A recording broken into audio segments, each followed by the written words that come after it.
Make your point on the News Hour. Join Arnab every night on the News Hour with your question. Ask your question and join the debate.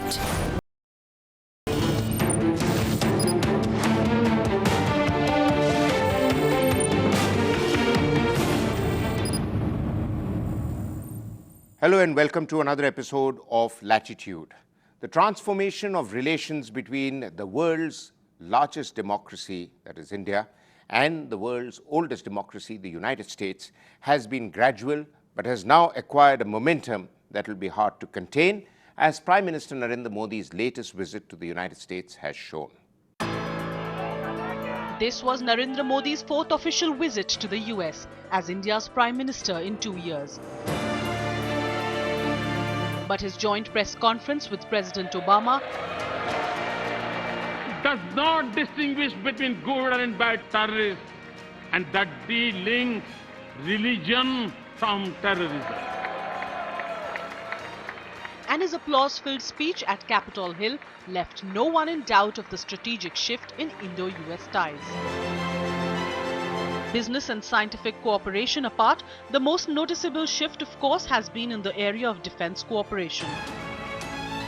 With the Obama administration identifying India as a major defense partner, that would give India access to technologies that America only grants to its closest allies.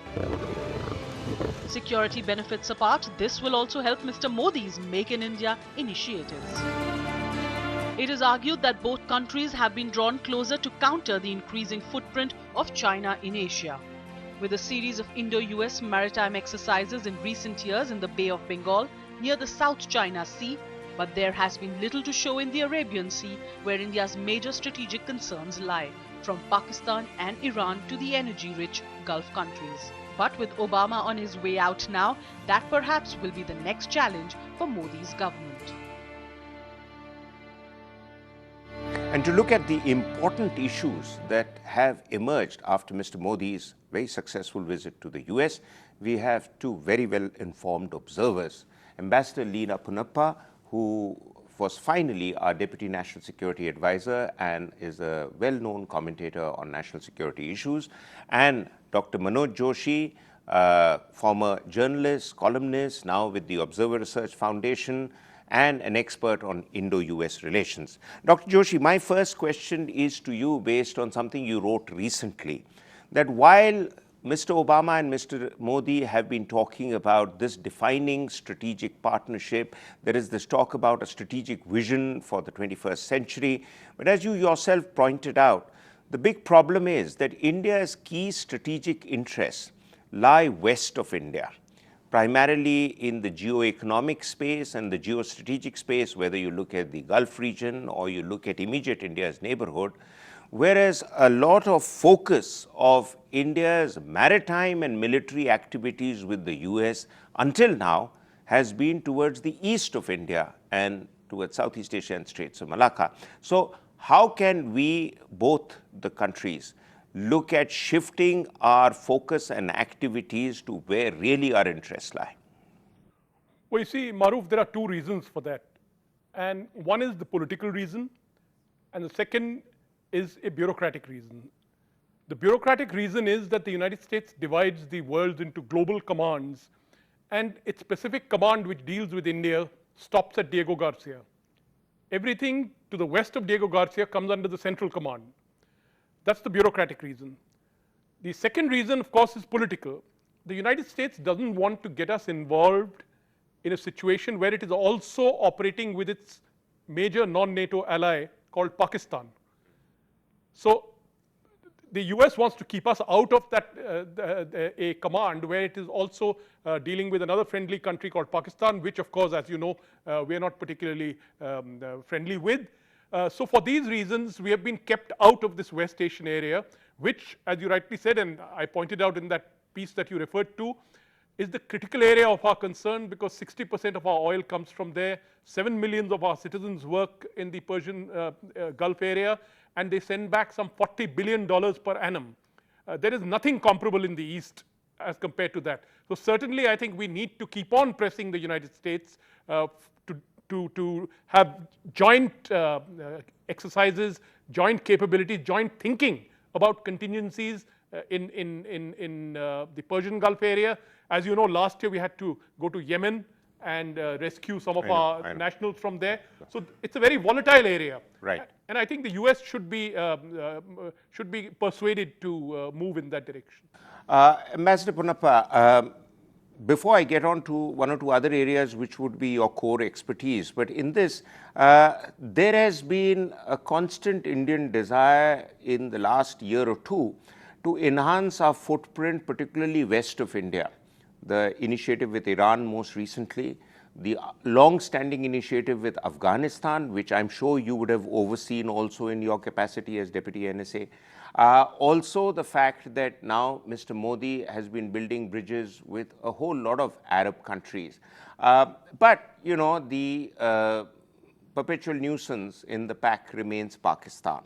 And it does continue to get away with a lot of stuff, assuming that it still enjoys the blessings of a lot of people in Washington, notwithstanding the 66 ovations that Mr. Modi got for a speech at the Congress and the 8 standing ovations that he got. So how do we deal with, other than what Dr. Joshi has brought out, the challenges that the west of India has, and where can the US really, really deliver? The US puts so much into areas to the west of India that obviously when you put in something, you can take it out as well. Now, I know that is very simplistically put, but there's very definitely a contradiction in terms of our interests, or at least the way our interests are pursued. Terrorism, without a doubt, is a threat. And this has nothing to do with India-Pakistan relations. It has to do with the behavior of the Pakistan establishment and state. And the threat of that terrorism extends not just across the border into India, it extends definitely into Afghanistan. The coalescing of many of these groups extends into many other parts of West Asia, into China as well. So there is a larger interest there that really must be pursued. And I think we have to keep bringing the point home to all our interlocutors, not just to the United States, but also to many of the Gulf and other Arab countries. I happened to be in Manama, the Manama dialogue after the Mumbai attacks in 2008. And among those most concerned were the Gulf countries, because they said this thing could happen over there as well. They were very conscious and mindful of the fact that there was a large segment of their expat population from Pakistan, which could in fact generate these kinds of threats to these countries themselves. So I think the dialogue obviously has to be pursued, the hard facts have to be shared, intelligence has to be shared, and there has to be an understanding of what we are talking about. I think we should also recognize that for the first time the United States really started talking to Pakistan started talking to India about Pakistan less than 10 years ago. Until then, we were kept out of the discourse. Today, there is talk of India also having engagement with the US Central Command. So I think this is progress and we have to persist. Right. Dr. Joshi, that brings me to the other question, which is about this so-called strategic relationship. The criticism of everything that the US is claiming to offer us is that, as we all know, the Americans drive hard bargains. They are obviously expecting more from us than they are willing to deliver, whether it is in terms of the 3 or 4 defense-related small-scale equipment transfers and technology transfers, or even in terms of what they are expecting beyond the logistic arrangement, which is SISMO and BICA. So, quite frankly, where do you really see us both moving in the next year or two, especially once Obama is gone and a new administration comes in? Well, when you say what will happen to the new administration, that's truly a mystery, because if Mr. Trump comes, God knows what's going to happen in the United States. But as for your basic question is concerned, I think it's extremely important because, you know, we often don't realize that there's an incredible asymmetry between India and the United States. You're talking of a world power, the global hegemon, and you're talking of a country which is barely able to keep its head afloat in its own region.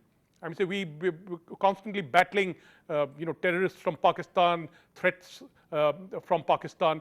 So, on the other hand, there's a global hegemon.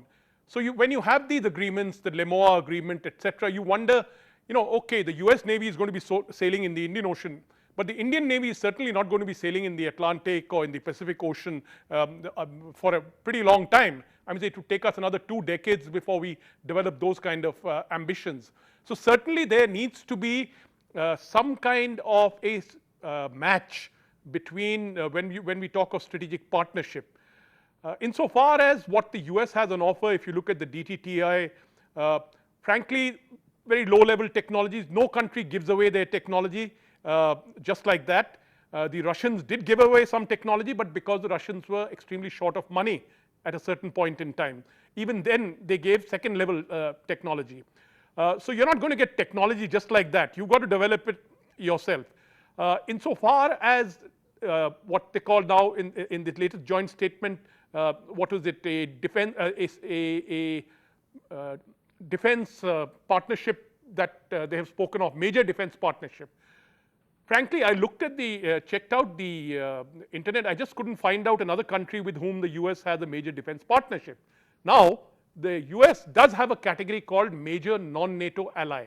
Right. Which is something they conferred on Pakistan in 2004. That's a legal category. You get certain advantages which are all laid out in that major non-NATO ally. Right. This major defense partnership, frankly, I really don't understand. Right. We'll come to that a little later. Ma'am, a quick take from you before we go into the break is about this whole thing about China. Quite clearly, China has brought US and India together, and there is a desire on the part of Washington to use India for a variety of strategic reasons. But neither the US nor India is really stepping out and really looking China in the eye. Do you see that happening?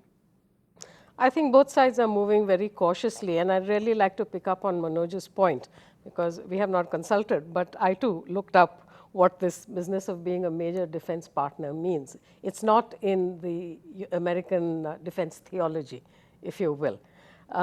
Major non-NATO ally, yes, in fact, Pakistan was declared one shortly after George W. Bush visited India, if you recall. He went from here to Pakistan and he talked about MNNA status for Pakistan. So while the rhetoric is a little high, and I think a little too high on this, including that joint strategic vision statement on Obama's last visit over here, I don't see either country using the other. The Americans will try to use us, but I think we need to be cautious. And certainly America is very clear in terms of where its interests with China lie. They are very intensely engaged in many fields. China is positioning itself as the other major power. All Chinese discourse is with regard to a new type of relationship between major powers, by which they mean themselves and the United States. India will have to calibrate its equation with China, not as a cat's paw of the United States, very definitely not as an ally, even though this term again keeps cropping up in the American discourse.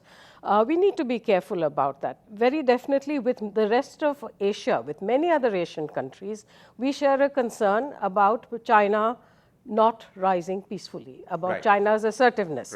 And this is evident in the South China Sea. It is evident with regard to India and every other statement that the Chinese Foreign Office makes about India. Right. We'll be back after a break to look at not just India-China or US-India-China triangle, but more importantly, what is really on offer for India and what really are the deliverables that India can expect. But that after a break.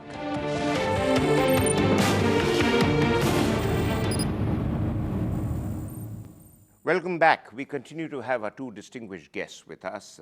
Dr. Joshi, going back to you, a whole lot of things that are being talked about in the defense, trade, and technology initiatives. But what really is working, to my mind, in the American mind, is how much more can they sell to India? And what is really working on the Indian mind is how can we translate whatever we get from the Americans into make in India. What are your brief views on that? You know, the thing is that the DTTI, if you look at the categories there and if you look at what is on offer, pretty minor stuff.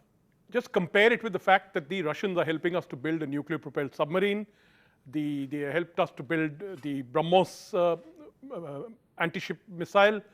So when you compare that with some very minor products that are there on the DTTI right now, you wonder. Even this time around, if you look at the aircraft carrier technology business, all you have done this time is to exchange a memorandum through which the US will be able to share some information with you. That's just information, not technology as yet. That is something which will come later. So the US, as the foremost technological power in the world, is very, very jealously guards its technologies. And I don't blame them. From our side, beggars can't be choosers, because as you know, we have a terribly, we have almost a non-existent defense production base. So we need to get what we can, but we need to strategize the process. And we thought we were doing it through this offset business, but somehow or the other, I'm sorry, but the higher management of that whole process has been hopeless. Right. Ma'am, the NSG. Now, that is something that all eyes are on.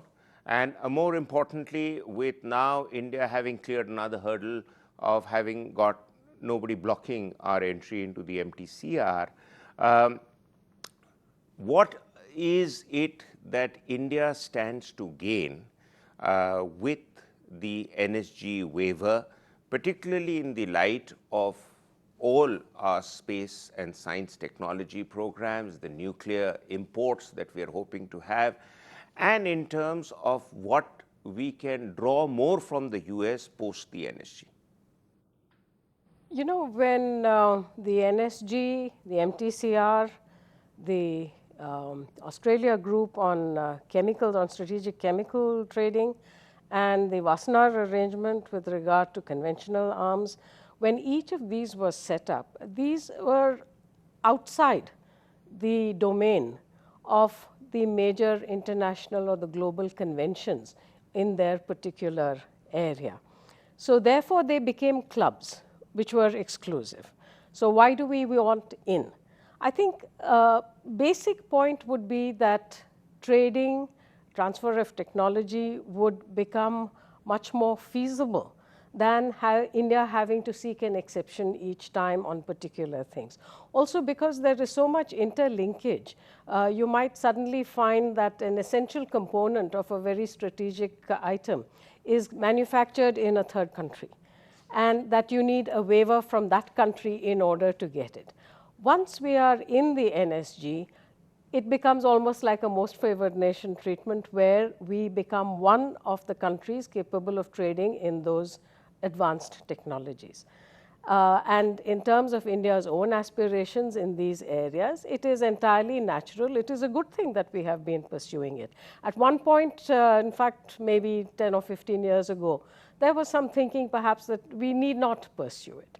I think it's much more to our advantage, for example, to pursue membership of these groups rather than to chase a chimeric UN Security Council. Very well brought out, ma'am. Very well brought out. In terms of China-Pakistan nexus, and the fact that China is trying to appear to the world as a do-gooder, but in reality really is not just supporting rogue states, but is also a defaulter on a lot of issues where it likes to lecture us all.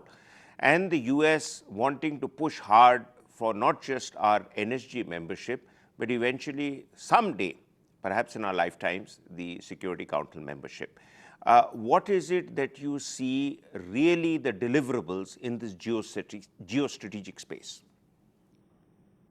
That's a very difficult question, because I don't think, because right now, if you look at the US-China relationship, that's an extremely dense relationship. There's a huge relationship in the economic side, economic and trade and commerce side. There's a huge relationship from the point of view of academic institutions that relate to each other. There's a huge relationship in terms of official level discussions between them. So as far as the United States is concerned, China is perhaps more important in their calculation than is India. The thing with India is that India can play a certain role as a balancer in Southeast Asia. So being a global hegemon, the United States looks at this in a kind of a global chessboard.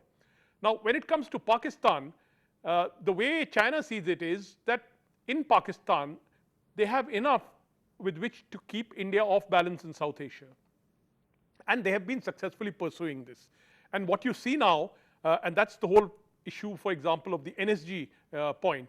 See, the Chinese did not oppose a waiver in 2008, and they permitted the waiver for India because Pakistan was not involved. This time, what they are saying is that Pakistan's candidature has come forward, and therefore we want, we need to think about this NPT business, etc. Right. So you see, when Pakistan comes into the calculation, Pakistan is an extremely important part of the Chinese chessboard in relation to India. To wrap up, just the 3 or 4 quick points that are takeaways perhaps, is that despite a lot of talk of a strategic relationship between India and the US, there are contradictions in the way the US approaches the region, as well as the entire set of challenges that India is faced with, when the biggest challenges to India come on India's western side, and Indo-US naval and maritime cooperation, and therefore large military cooperation, is mostly on India's east, where South and Southeast Asia are there.